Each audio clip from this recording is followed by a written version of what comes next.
Eu queria perguntar para você, daqui a pouco a gente vai colocar no ar as respostas. 11 999 592 100. Qual é o maior problema brasileiro? Vai ser difícil ter um. Vai ser difícil a gente concordar, né? É a criminalidade?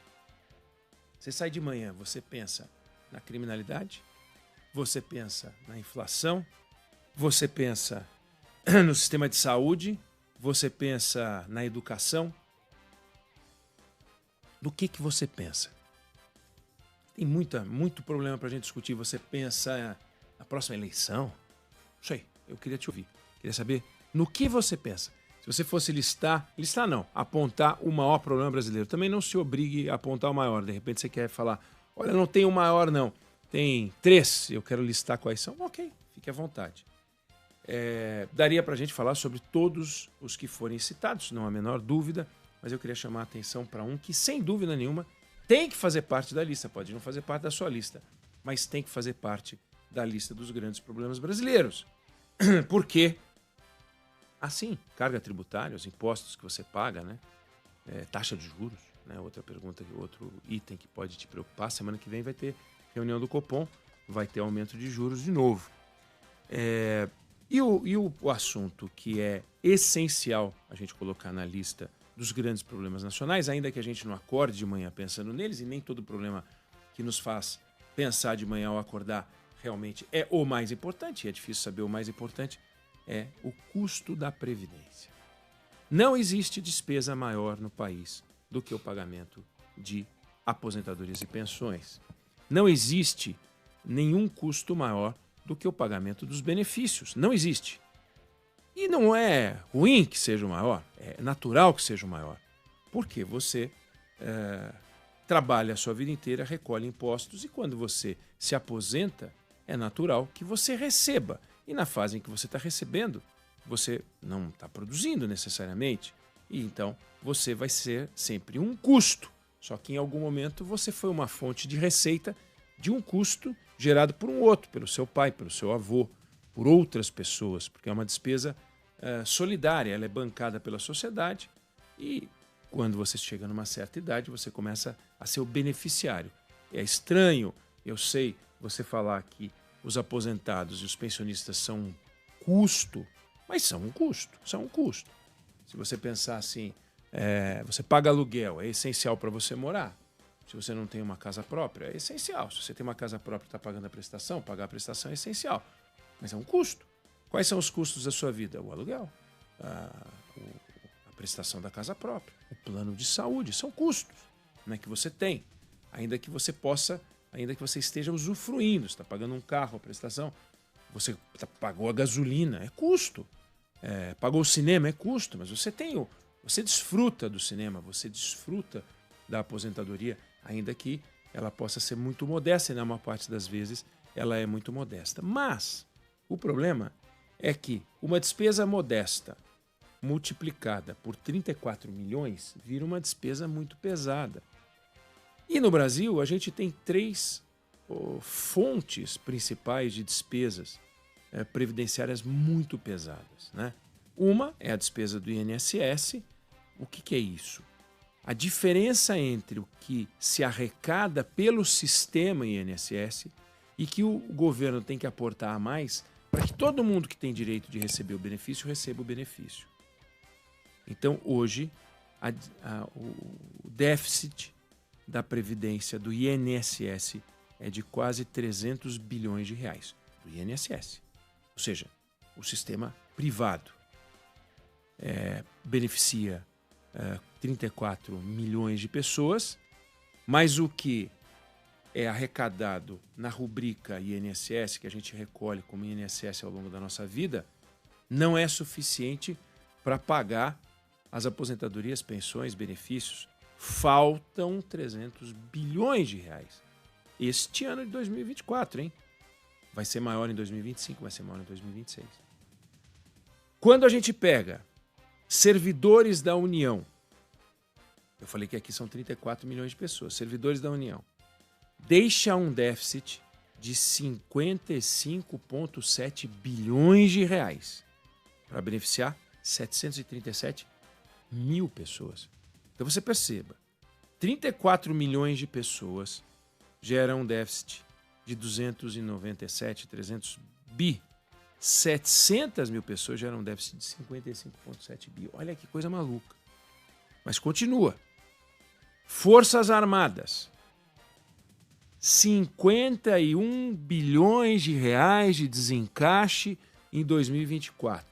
O total arrecadado, aliás, o total gasto menos o total arrecadado deu 51 bilhões de reais. Ou seja, foi preciso que o governo aportasse 51 bilhões de reais para que todos os pensionistas do Exército, os inativos do Exército, da Marinha, da Aeronáutica, pudessem receber o seu dinheiro. Aí, vamos aprofundar essa conta. Vamos um pouco mais longe nela. A cada mês, o governo tem que pegar e fazer um cheque de R$725. Cheque é fogo, né? Mas eu vou falar cheque. Eu já falei, vou botar agora um Pix de R$725 por aposentado a mais. Ou seja, o camarada vai receber um salário mínimo e meio, 2, 3, não importa. O governo tem que pegar e colocar R$725 todo mês para que o INSS pague em dia os seus compromissos. Mas ao pagar em dia os seus compromissos, o governo tem que arrumar 300 bilhões de reais, que é o que dá R$725 para cada um dos 37 milhões de aposentados. Mas olha que loucura. Para bancar o servidor público federal, R$6.250 por mês. Então não importa qual seja a aposentadoria do servidor, todo mês, para cada um dos 737 mil servidores, o governo faz um Pix de R$6.250. Dá 9 vezes o valor do INSS, para que o sistema de aposentadorias e pensões dos servidores continue a pagar em dia. No caso dos militares, a cada mês são R$13.500 para cada militar aposentado. Não chama aposentado? Inativo ou pensionista. Olha que loucura. Olha que loucura. Agora, a loucura fica maior quando a gente faz a seguinte conta. Em 1990, uma pessoa que chegasse aos 50 anos viveria mais 19. Claro que esse é sempre um cálculo médio, porque tem gente que em 1990 tinha 50 anos e viveu e continua vivo e está vivo e vai viver até os 100 e tantos anos. Mas, na média, 19 anos. Em 2000, subiu para 24,5 anos. Então, 5 anos e meio a mais. Em 2010, subiu mais 3 anos. Em 2020, o último dado disponível, 31 anos. Então, de 1990 para cá, nos últimos 30 anos, as pessoas que chegavam aos 50 anos, em vez de viver 19 anos, apenas passaram a viver 31 anos. Vamos imaginar, portanto, que todas essas pessoas que entram no sistema de aposentadoria passaram a viver 12 anos a mais. Só para efeito de cálculo. Não é verdade. Tem gente que vive muito mais. Até porque a saúde está melhorando cada vez mais, o que é ótimo. É isso que a gente quer.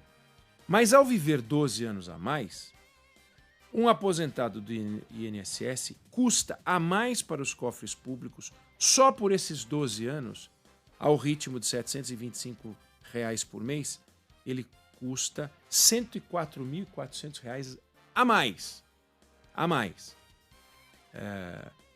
Pelos 12 anos. Olha que coisa complicada. Ou seja, o camarada vai receber 12 anos a mais e isso vai impactar nos cofres públicos R$104 mil a mais por causa desses 12 anos. O servidor, pelos 12 anos, vai custar R$900 mil a mais. E o militar, R$1.900.000 a mais por causa dos 12 anos. Claro que na conta do militar é um negócio meio complicado, porque o militar não tem idade mínima para se aposentar. O militar, ele pode se aposentar com 35 anos de serviço. Se ele começou aos 18 anos, ele se aposenta aos 52 anos. É isso? 53 anos. Então, ele se aposenta aos 53 anos. Ele vai viver mais 30 anos. Olha quanto que isso vai impactar nas contas. Na Europa, o militar trabalha até os 57 ou 60 anos. Nos Estados Unidos, o militar recebe 2% mais ou menos da sua aposentadoria para cada um dos anos trabalhados, trabalha 30 anos em média, recebe 60% do salário, do soldo que ele recebia. Aqui o soldo é integral. Daí esses números grandes que eu mostrei. Daí porque um militar, a despesa, né, o desencaixe, o déficit na conta militar da Previdência dá 51 bilhões de reais, porque a aposentadoria média é bem mais alta. E o tempo de permanência também é maior, porque não tem idade mínima. Na Previdência Social tem idade mínima. Eles não têm idade mínima. Na reforma de 2019 não se discutiu isso, né? Aliás, se discutiu, mas o sistema de proteção social dos militares, que tem um desconto de 10%, não é que eles não pagam nada, não é verdade que não pagam nada, pagam, mas o desencaixe ainda é de 51 bi. Eu estou tocando nesse assunto, mas eu não quero que você olhe para um militar e imagine que ele é um malandro. Eu não quero que você olhe para um servidor público por causa disso e imagine que ele é um malandro. Agora, a gente tem um sistema que está montado de um jeito que custa esses números que eu falei. 300 só do INSS, mais 100 e poucos dos dois, passa de 400 bi em 2024. Vai ser maior em 2025. E assim vai, é a nossa maior despesa, é o nosso maior buraco, é o nosso maior déficit. Poderia ser a nossa maior despesa coberta, mas não é. Aí alguém vai dizer, poxa vida, mas a educação e a saúde custam centenas de bilhões e você não tem uma receita da saúde, uma receita da educação, uma receita... Então é natural que o Estado faça certas despesas sem que ela tenha uma receita. Por exemplo, você asfalta uma rua, você não vai ter uma receita porque você asfaltou aquela rua e você tem que asfaltar aquela rua. Você troca o semáforo, você não vai ter uma receita por aquilo.